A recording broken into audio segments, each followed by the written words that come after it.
primeiras relações entre ciência e religião não foram lá muito amigáveis. Que o diga Galileu, que foi punido por defender que a Terra girava em torno do Sol. Depois veio Darwin e sua teoria sobre a origem das espécies através da seleção natural, mais polêmica. No primeiro caso, já está mais do que provado que Galileu estava certo, o que levou a própria igreja a pedir desculpas, embora só 3 séculos depois, em 1992.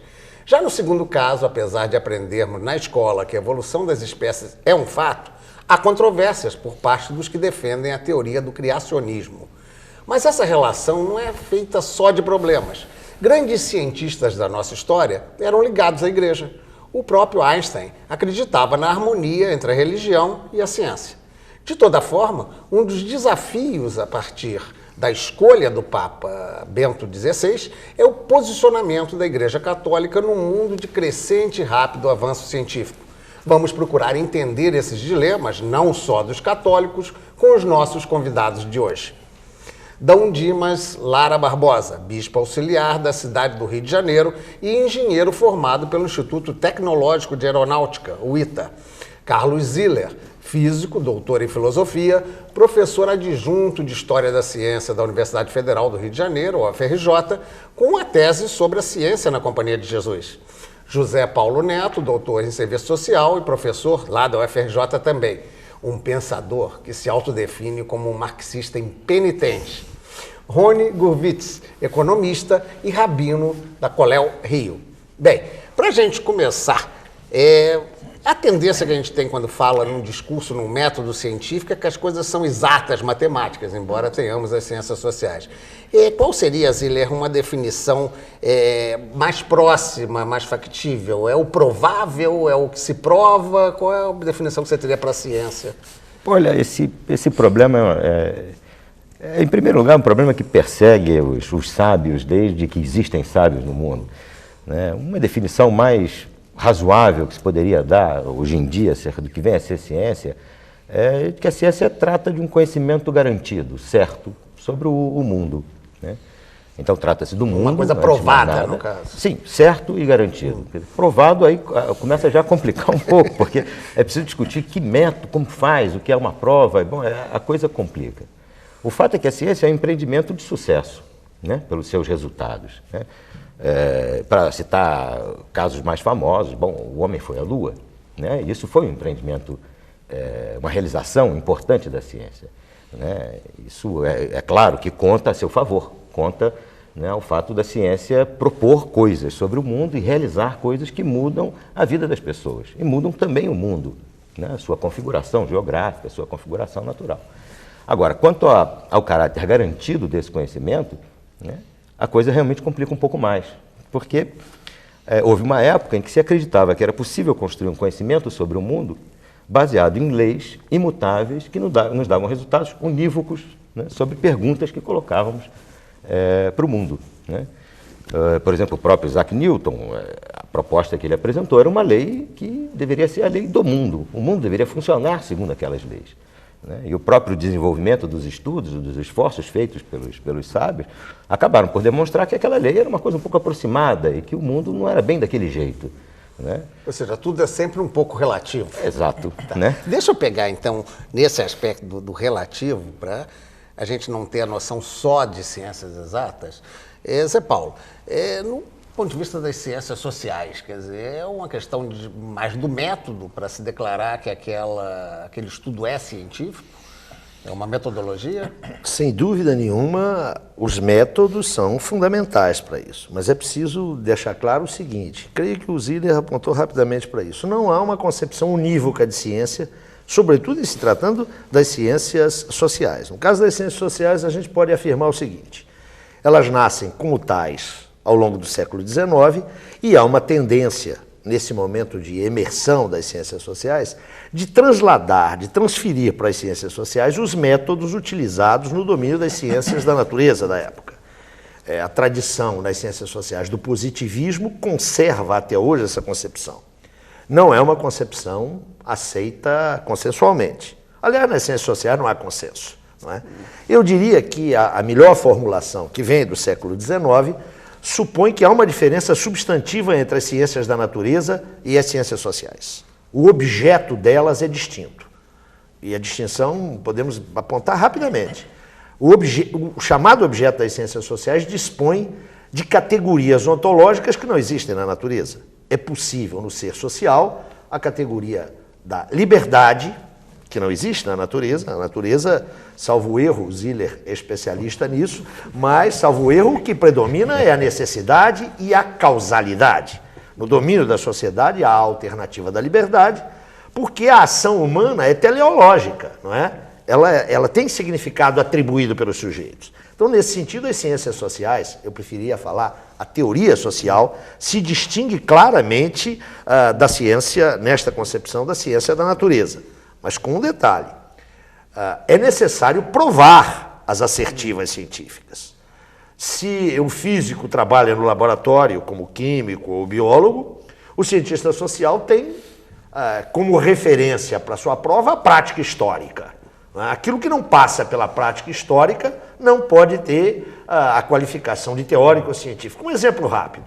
Marx, por exemplo, afirmava: desenvolvimento do capitalismo é sempre desenvolvimento com crise. Não há capitalismo sem crise. 150 anos de história nos mostram isso, não é? O desenvolvimento capitalista é necessariamente portador da possibilidade da crise. A crise não é uma doença que acontece de repente. Ela faz parte, ela é parte constitutiva da dinâmica do capitalismo. Essa, portanto, é uma afirmação teórica que se comprova não num laboratório, não na abstração lógica do pensador, mas na prática histórico-social. Tá. Bem, agora vamos ver que definição Dom Dimas nos daria.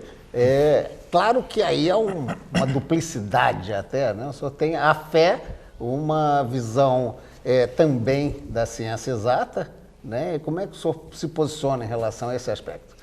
Não, eu trabalhei, de fato, mais com as ciências exatas na engenharia, mas depois eu tive a oportunidade de refletir um pouco sobre a filosofia da ciência, né? E uma coisa que sempre me chamou a atenção, o fato da ciência trabalhar com modelos, né? Modelos construídos e que podem depois, que precisam ser testados na prática. Eu gosto muito da afirmação de Popper, embora já esteja um pouquinho ultrapassado, mas nesse ponto eu ainda concordo, de que existe uma assimetria lógica entre a comprovação científica em laboratório e a refutação. Uma teoria só é científica se ela está aberta à refutação. Milhares de experiências comprovam, ou melhor, corroboram uma teoria, bastando uma única refutação para que aquela teoria esteja refutada, né? Então, essa característica também me parece ser bastante importante, sobretudo porque nós percebemos que os modelos científicos se sucedem na história, eles vão se complementando, mas muitas coisas que no passado eram consideradas científicas, depois foram superadas, né? Então, essas duas características me parecem que são importantes. Daqui a pouco a gente entra nas possibilidades de conflito de pensamento, mas eu queria antes deixar o Rony também com uma definição específica. Na verdade, eu concordo com o que o Dom Dimas falou, que realmente, durante a história da ciência, se acreditou em muita coisa. Os cientistas mesmo acreditaram, tiveram fé em muitas teorias que, durante os anos, você começou falando do garantido, se provou que não era muito garantido. E até mesmo a gente continua vivendo isso. Você citou a palavra duplicidade quando se fala de fé em ciência. E no judaísmo a gente percebe isso porque o judaísmo tem posições muito claras com relação aos assuntos até mesmo científicos atuais, inclusive.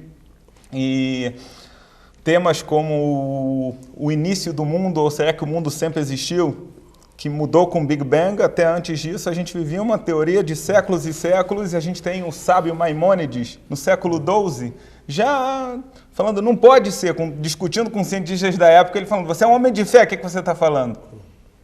Então aqui a gente percebe um pouco das ciências sociais, com um pouco da parte realmente científica da coisa, e no final das contas tem que saber, com muito cuidado, analisar os dois e ver, no final das contas, o que a gente tem realmente de verdade, de comprovado.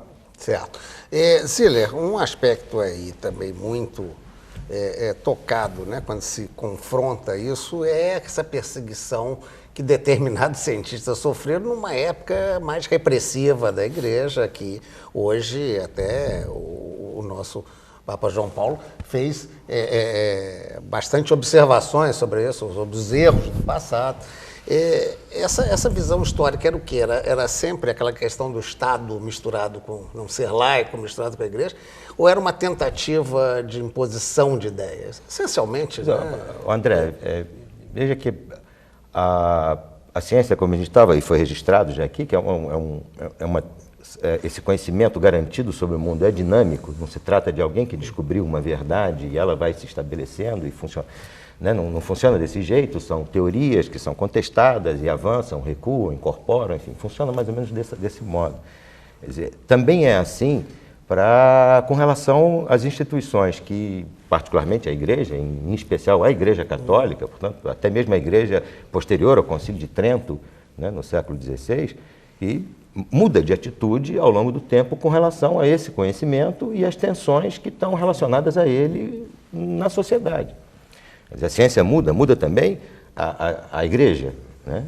E muda com o tempo. Por mais que muitas vezes se diga, e é um dos temas de debate antigo, né, com relação à Igreja Católica, do problema da infalibilidade do Papa. Né? Acreditou-se muito tempo que era infalível, não tem jeito, não falha, não erra nunca. Né? E, bom, mas isso, com o passar dos anos, vê-se que muda-se a atitude com relação a essa crença dessa infalibilidade. Ou seja, nós estamos tratando de conhecimentos e de instituições que mudam muito com o tempo. Né? O caso do Galileu é um caso típico disso. Né? Porque, na realidade, isso está relacionado a um conflito político que ultrapassava muito os problemas ligados a quem gira em torno do quê. Né? Ou mesmo isso não era uma questão que dizia não era respeito... só a questão da Terra girar em torno do Sol, exato, não, era o exato. poder como girava. E nem era uma questão que opunha astrônomos ou cosmólogos a religiosos. Né? O próprio Nicolau Copérnico era padre, né, para usar as pessoas, era um sacerdote, né, e propôs aquilo. Né? O Nicolau de Cusa era cardeal da igreja e propôs um mundo infinito. Né? Ou seja, mas propôs isso no século XV, né? Antes do Concílio de Trento. Né? Depois, bom, a igreja se transformou, é outra, né? Passou a ser outra. Como é a igreja que nós vemos no século XX. Né? Ela se transforma, é muito mais dinâmica do que talvez até alguns, né, gostariam que fosse, mas é dinâmica. Tá, só uma observação, se me permite. Eu concordo com o que o Ziller... Dom Dimas.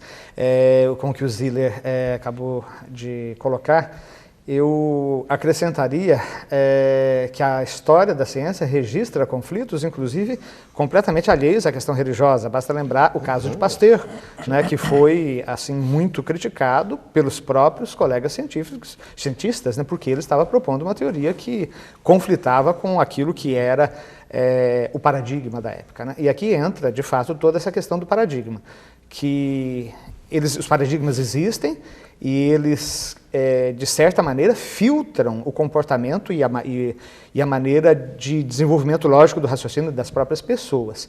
É importante ter isso sempre presente. Eu sei que já está todo mundo querendo falar, mas eu vou ter que fazer um breve intervalo para a gente voltar já já.